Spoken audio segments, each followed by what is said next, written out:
I want to continue our markets conversation now and bring in Megan Horneman, Director of Portfolio Strategy at Verdence Capital Advisors.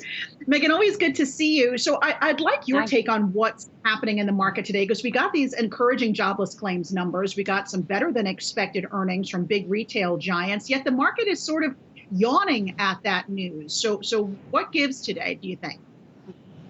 So I think that there's several things that are kind of keeping this market in a tight range here.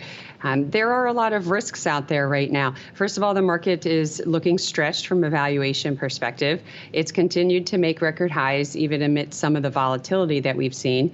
But we do have some economic concerns right now, just from the supply chain perspective, the inflation perspective. These things are probably going to be a problem for us longer than we had anticipated, especially since you're seeing some of the ports shut down in the Asian regions.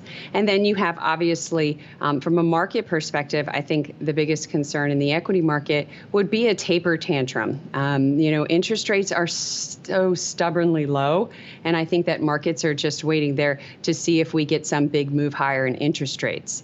Then also from the market perspective, don't forget that we're entering a very negative seasonal period for the equity market. So I think some investors are just sitting on the sidelines here. September, it tends to be the weakest month in a calendar year that we've seen. And then lastly, we can't ignore some of the geopolitical risks that are out there that may be keeping some people on the sidelines and just keeping this market in a tight range right now.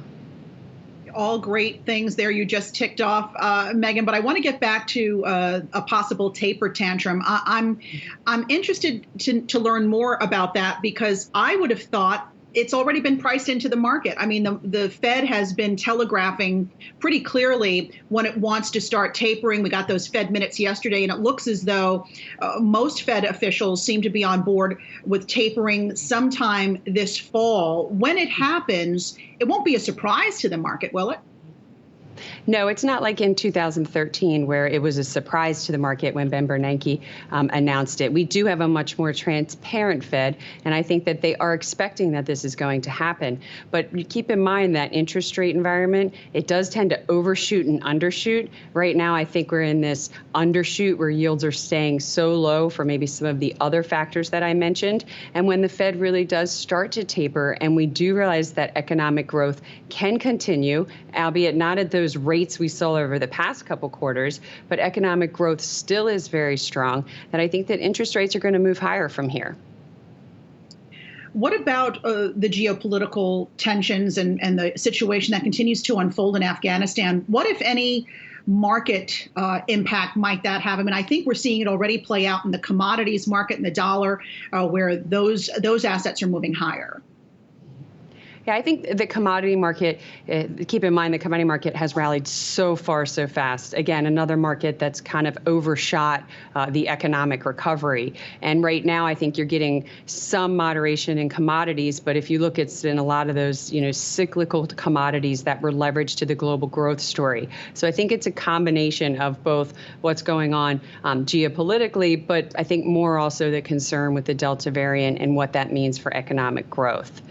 In regards to what's going on in Afghanistan, I don't see that it has an immediate economic impact.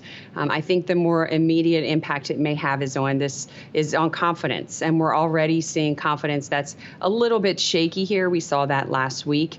There is a lot of skepticism and uncertainty amongst Americans right now, whether it's the inflation environment and the Fed getting that under control, whether it's the Delta variant, whether there's skepticism over vaccines. And now you just have these very disturbing videos. So all these things combined, not one in amongst itself, but all those things combined can test sentiment, I think, going forward. What about outside the U.S. markets right now? Are you seeing some opportunities on the global stage? And if so, where, Megan? Mm-hmm. So from a global perspective, we've been overweight the international markets for quite some time now. I realized that they were kind of behind the curve when it came to getting the coronavirus under control. They were a little slow and much slower than we were from the vaccination program, but they're really picking up. They're reopening. They're reopening despite some increase in COVID cases. Their manufacturing is doing well, and their consumer confidence is rising. So we still think there's opportunity in the international market. markets, but specifically the developed international markets.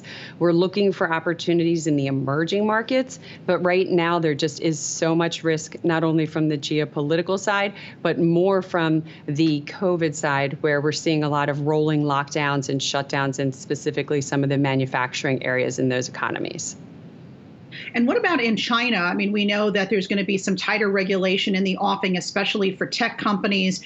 We're seeing some more China shutdowns and a slowdown. While economic growth is continuing, it's not continuing at the pace that China had expected. What do you think the impact is going to be ultimately on the U.S., since we are such an interconnected economy?